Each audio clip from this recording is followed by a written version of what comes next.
Apresentar então os melhores trabalhos. Antes eu queria só dar uma leve quebra de protocolo, puxando uma pergunta da palestra do Gandula, porque perguntaram qual matéria que era, que provavelmente o Ricardo ou o Thiago falaram sobre, referente à matéria que a gente está usando, o Gandula. E aí, aproveitando o grupo, que esse é um projeto que eles fizeram para essa matéria, é uma matéria que o nosso laboratório, juntamente com o Wagner Meira e o Adriano Machado, que são os professores do laboratório, a gente está ofertando no primeiro semestre de todo ano, agora na ciência da computação. Teve ano passado e tem esse ano, que é ciência de dados aplicada ao futebol. Então, basicamente, esse aqui é um trabalho que foi feito para essa matéria e que está sendo ofertado no primeiro semestre de todo ano. Então, agora no segundo semestre a gente não vai ter ela, mas ano que vem, quem quiser fazer é mais que bem-vindo. E então, o trabalho deles é análise espacial de interceptações no futebol, a abordagem Voronoi. E aí é Rafael Mendes, João Lucas Simões, Bernardo Dutra e Antônio Caetano Neves. Meu nome é João Lucas, juntamente com Rafael, Bernardo e Antônio, a gente vai apresentar o trabalho que nós desenvolvemos sobre análise espacial de interceptações do futebol, a abordagem Voronoi. Boa tarde, gente. Então, vamos lá, né? Inicialmente, eu queria falar um pouco sobre a motivação sobre o tema. Nosso grupo queria motivar um pouco antes. E a ideia é que interceptações, em geral, geralmente elas causam uma situação onde o contra-ataque é relativamente perigoso depois que ela ocorre. E aí, no exemplo que a gente trouxe, a gente tem um jogo do futebol feminino, onde as jogadoras que estão em amarelo vão fazer a interceptação de um passe das jogadoras em vermelho. E aí, como vocês podem observar, a jogada rapidamente escala para 1 contra 1 na cara do gol e acaba terminando sendo um gol para o time de amarelo. E o que a gente propõe aqui será que não seria interessante a gente ter uma métrica, um X-int, que diga para a gente a probabilidade de passes serem interceptados? Só que, não só isso, a gente propõe uma coisa a mais. Será que não seria interessante a gente, só com uma análise espacial do campo, ser capaz de predizer bem essa probabilidade? E antes de entrar diretamente na forma como a gente vai fazer isso, em relação à geometria, eu queria só falar um pouco sobre como que foi o tratamento com o dado inicialmente. E, bom, a gente começou utilizando os dados da PFF, especificamente os dados de tracking, e a gente também utilizou os dados de evento. A ideia aqui é o quê? O dado de tracking, ele divide o jogo em cada segundo em frames, né? Então, meio que surge uma necessidade da gente limpar uma boa quantidade de frames. Acaba que usando os dados de evento, e filtrando eles apenas por eventos que contêm passes, a gente consegue fazer uma junção desses dois dados e ter como resultado exclusivamente frames que falam sobre passes. Então, um grande problema aí já foi resolvido nesse momento. O problema que está faltando a gente resolver é o seguinte: a gente agora precisa classificar cada um desses passes como interceptados ou não. Então, a gente precisa de uma noção, precisa de um formalismo para identificar que passes foram interceptados.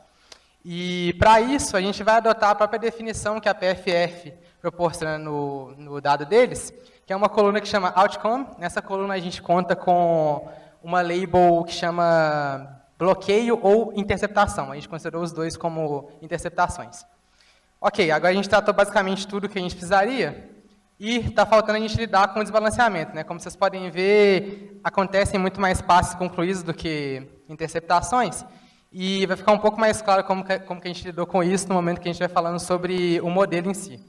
Então, agora eu vou entrar na parte que eu estava falando de fato, que é sobre a geometria e a proposta que a gente vai ter aqui hoje. Então, basicamente, o que a gente quer é o seguinte: a gente queria, através de analisar o campo de uma forma geométrica, propor algumas features, dar para um modelo, e esse modelo retorna para a gente as probabilidades. E para fazer essa feature, a gente vai usar um algoritmo de geometria computacional clássico que chama diagramas de Voronoi. A ideia dele é o quê? Ele recebe um conjunto de pontos x e y, vários pontos no plano, e o objetivo dele é dividir esse plano em áreas.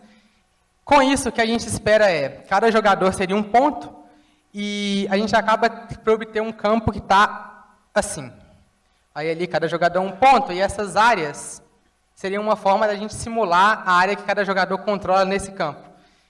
Uma dúvida que teve é por que as áreas são exatamente assim. Acaba que a forma como você executa o algoritmo, ele executa incrementalmente, né? Ele começa com um ponto, depois adiciona um ponto, divide a área, adiciona outro ponto, divide a área, e vai realizando essas divisões, até que tem como resultado isso. Então, a razão das áreas acabarem ficando assim é essa. meio que por causa da forma como o algoritmo divide o espaço que os pontos se encontram. Ok, então, tendo em mãos isso, a gente quer obter números. E aí que entra a engenhosidade, porque a partir desse momento, a gente utilizou a nossa criatividade e utilizou o que a gente acharia que funciona bem para prever interceptações. E a gente vai fazer uma série de engenharias de features, que o Bernardo vai explicar melhor exatamente como, e vai extrair alguns números que vão ser usados nas previsões. Boa tarde, eu sou o Bernardo e eu vou falar um pouco mais sobre as features que a gente conseguiu extrair. Mas antes de explicar elas de fato, eu vou explicar um pouco a imagem, que a gente pegou um certo momento de passe do jogo e deu zoom na nossa região de interesse para ficar de melhor visualização. Que a ideia por trás do Voronoi é essa, que a gente consiga extrair features que a gente consiga visualizar. Na imagem, a área em cinza são as áreas adversárias, enquanto as áreas pretas são as áreas aliadas. Agora, falando um pouco sobre as features em si, a primeira coisa que a gente pensou foi relacionado diretamente com quem dá o passe e quem recebe. E foi basicamente pegar a área dessas regiões, que pelo que a gente tem de futebol, a gente acha que quanto maior fossem essas áreas, maior a chance do passe ser completo e ao contrário também. Agora, a nossa terceira feature, ela basicamente a gente traçou uma linha entre o jogador que recebe e o jogador que deu o passe e contou quantas regiões adversárias essa linha atravessa, porque se a gente pensar que for um passe longo, se ele passar muitas regiões adversárias, esse passe tende a ser interceptado, pelo que a gente entende de futebol. A nossa quarta feature, ela é um pouco mais complexa de entender, mas eu vou tentar explicar aqui de uma forma sucinta para vocês. A gente denominou ela como um ângulo de oportunidade. E o que seria esse ângulo de oportunidade? Basicamente, a gente encontrou essas duas retas azuis, que são as retas tangentes entre a posição do passador e a região do jogador que recebe a bola. E, a partir delas, a gente calculou esse ângulo alfa que está na imagem. E qual que é a ideia por trás dessa feature? A gente pensou que, quanto maior for esse ângulo, maior seria a probabilidade desse passe ser completo, porque a área que o jogador receptor seria um pouco maior, entende? E essa feature ela foi muito importante, como a gente vai mostrar um pouco mais na frente, não só nos resultados, mas para as duas próximas features que eu vou apresentar aqui agora. Essa feature, a gente calculou ela diretamente baseado nas retas tangentes que a gente encontrou no slide anterior, mas com uma pequena diferença. A gente utilizou os dois pontos de tangência e a posição do passador para formar um triângulo, e a partir desse triângulo a gente extrair algumas informações. No caso, o que a gente extraiu foi a proporção entre as áreas adversárias e a área total desse triângulo. E a ideia por trás foi que, basicamente, se a maior parte desse triângulo for áreas adversárias, esse passe tende a ser interceptado com maior probabilidade. Já a próxima feature, a gente pensou nela, ela é muito parecida com a anterior, com a pequena diferença de que o lado do triângulo relacionado aos dois pontos de tangência, a gente diminuiu ele em 70%, e a ideia, e fez a mesma proporção, e a ideia que a gente teve por trás dela foi que ela e a anterior trabalhassem de forma conjunta para o classificador, e obter, a partir de alguma correlação assim, que o próprio classificador encontraria, elas trabalhassem de forma complementar. Agora o João vai explicar um pouco mais sobre as demais features, e é isso. Ok, essas próximas 4 features são relacionadas às distâncias entre os oponentes e os recipientes de um passe. Na imagem vocês podem ver justamente a menor distância entre o receptor de um passe e uma área adversária. E, além disso, foram calculadas as médias das distâncias também. Elas não foram exibidas porque ia ficar muitas linhas, mas é basicamente a soma de tudo.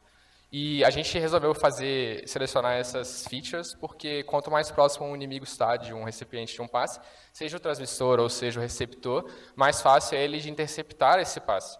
E o mesmo pode ser visto aqui no caso do transmissor. E agora, passando para os resultados, primeiramente eu vou falar um pouco sobre os modelos que a gente utilizou. Inicialmente, a gente tentou utilizar a estratégia de aprendizado profundo por meio de um MLP, que não obteve resultados satisfatórios de acordo com as suas curvas Hockey-Alk, que vão ser exibidas no inverno, e a precisão deles. A curva Hawk ficou muito parecida de um modelo randômico, então a gente descartou esse modelo por completo. E a gente resolveu substituir o MLP pelo XGBoost, que possuía um desempenho muito interessante para dados tabulares. Além disso, é notável o desbalanceamento de classe, como dito pelo Rafael. Então, a gente utilizou pesos de classe na função de perda. Além disso, a gente utilizou um modelo de Random Forest, que possui limitações tanto no número de árvores quanto no número de features, porque isso acarreta numa maior variância e evitar overfit desse modelo. Bom, além disso, a gente utilizou um baseline com features simples no contexto espacial, que são basicamente a posição, né, do receptor e do transmissor e as distâncias absolutas e euclidianas entre eles, e essas features foram utilizadas em um modelo de Random Forest. Agora o Antônio vai falar um pouquinho sobre as métricas utilizadas para a comparação desses modelos. Boa tarde, gente. Eu, Antônio, vou falar aqui mais sobre um pouco do resultado do que a gente tem. Lembrando, a gente está tratando de um modelo probabilístico. Então, a gente não pode tratar métricas como acurácia e precisão. Então, a gente decidiu tratar como o BRI-score e a curva Hawk com a área Alck como comparativos em relação ao nosso modelo com as features Voronoi com o modelo baseline com a simples, né? Então, aqui foi o resultado. A gente fez um cross-validation com 5 folds, considerando um intervalo de confiança de 95%. Então, aqui dá para ver que o BRI-score, lembrando que o BRI-score, quanto menor, melhor, né, significativamente, e dá para ver que o Random Forest, com as features Voronoi, possuem tanto um BRI-score quanto uma área Alck superior significativamente em relação ao baseline e até mesmo ao XGBoost. Então, dá para ver que o nosso modelo teve acréscimos em relação a essas métricas sobre o baseline e também sobre o modelo de XGBoost. E aqui, para conseguir visualizar o desempenho do modelo, a gente fez 2 plots. O da esquerda é a curva de calibração. A gente está querendo comparar a probabilidade predita com a probabilidade real. Dá para ver que a linha verde é um modelo calibrado perfeitamente, em que a probabilidade predita é igual à probabilidade real todos os momentos. A curva laranja já é do modelo Voronoi, com as nossas features, e a curva azul é os modelos simples. E dá para ver que, quanto mais perto de zero em relação à probabilidade, ambos os modelos possuem uma facilidade de acompanhar a curva perfeita. Então, dá para a gente concluir que ver se um passe é concluído é muito mais fácil do que se ver um passe vai ser interceptado. Porque, dado que dá para perceber, quanto maior a probabilidade do passe ser interceptado realmente, o modelo simples começa a decair de desempenho. E o nosso modelo tende a acompanhar a curva perfeita. E a curva Hawk também mostra um pouco mais disso, dado que a área que o nosso modelo Voronoi teve está superior à linha do modelo simples ali, com uma área significativamente maior, como a gente pôde ver no slide anterior. E também, para continuar comprovando isso, a gente realizou um teste T pareado entre os folds, considerando um p-value menor que 0.02, tanto para as duas métricas, o BRI-score e o Hawk-Alck, considerando uma hipótese nula de que não há diferença significativa entre os modelos.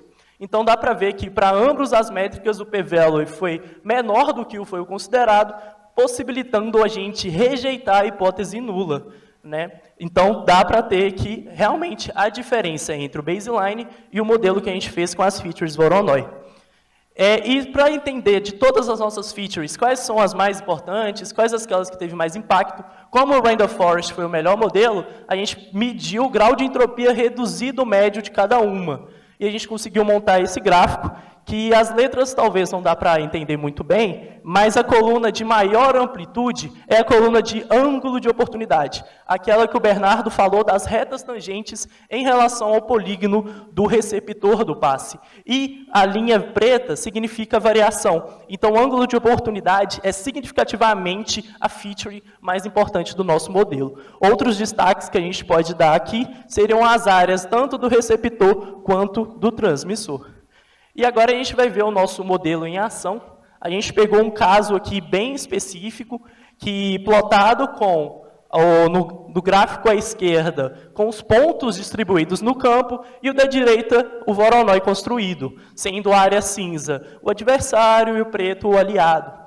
O modelo retornou que esse passe tem 0,5% de chance de interceptação, o que até faz sentido. Dá para ver que o receptor, que é o ponto amarelo, está em uma área isolada. Então, o passe teria que ser mais alto, vai cruzar fronteiras inimigas, né? E esse passe é o que vai ser mostrado no GIF aí. É esse passe que dá para ver o que aconteceu. Foi bloqueado, foi interceptado, mas o passe não ocorreu no ponto amarelo, ocorreu na área lá de baixo, que era dominada pelo jogador adversário, né? E aqui a gente tem um outro exemplo, que a gente vai mostrar, que é um tiro de meta cobrado pelo goleiro Alisson. E tiros de metas normalmente tendem a ter probabilidades mais altas de interceptação. E dá para ver que o zagueiro faz uma boada e toca a bola para o Salah praticamente fazer o contra-ataque. E o nosso modelo, obviamente, interpretou que a probabilidade seria muito alta, né, por causa que é um tiro longo, o jogador está totalmente dominado pelos zagueiros, mas a gente não consegue levar em consideração erros humanos ali, que não foi no caso da zaga. E agora o João vai passar falando mais da conclusão. Beleza. Então, para concluir o nosso trabalho, pessoal, a gente trouxe aqui avanços significativos na análise espacial de um campo. Ainda tem muita teto para melhorar, né? Por exemplo, adição de contexto e geração de Voronoi de outras maneiras, mas a gente mostrou aqui que as fichas que a gente elaborou são significativamente melhores do que as fichas convencionais, e a gente tem um modelo que é interpretável com pouco contexto por enquanto. E, no mais, é isso. Eu queria agradecer bastante os nossos monitores, que ajudaram demais ao longo do andamento dessa matéria, e muito obrigado.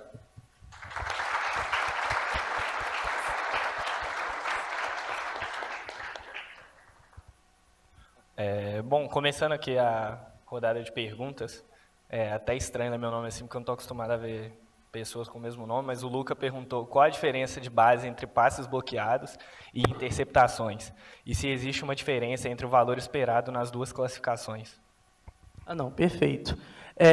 Passe bloqueado, como a gente analisou pelas definições e exemplos de lances que a gente viu, passes em que o time adversário conseguiu desviar do projeto inicial do passe, que era tocar para aquele jogador, mas a bola foi para o lateral ou a bola foi lá de volta para a zaga. A gente pode considerar como, por exemplo, um escanteio em que a zaga rebateu e foi lá de volta para o meio de campo. Interceptação seria mais que o time adversário conseguiu bloquear a ideia inicial do passe e manteve a posse. Então, a gente considerou esses dois como forma de passes que não seguiram a ideia inicial do que era para ser.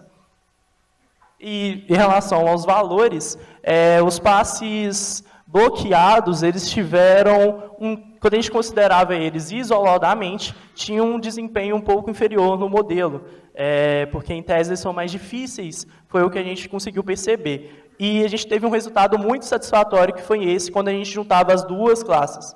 Então, por isso que a gente decidiu também seguir dessa forma. Boa. Seguindo para a próxima aqui, como vocês acreditam que clubes podem usar a métrica proposta para a preparação de um jogo? E no contexto de scout?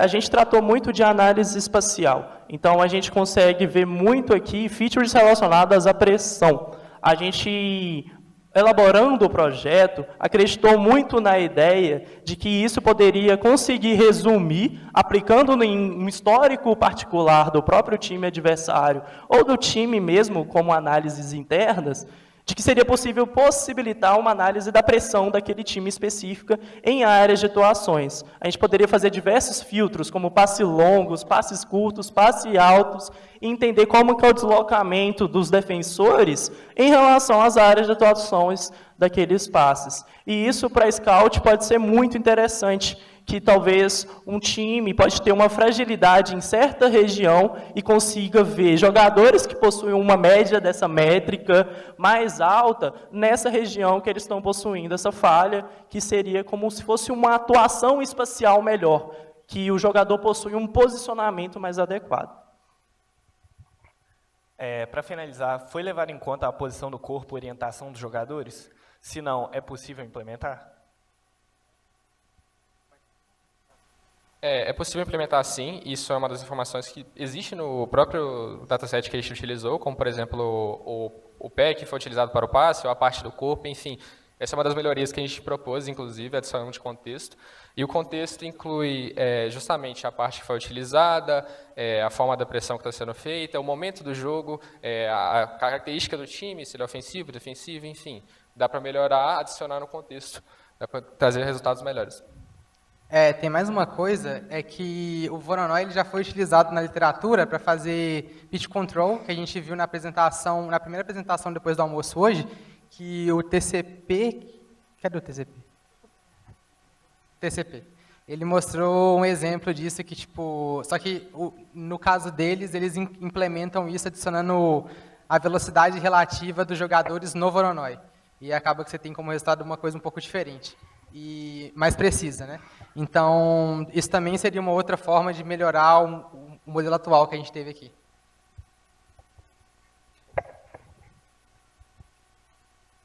Muito obrigado, pessoal. Então, salva de palmas para eles, por favor.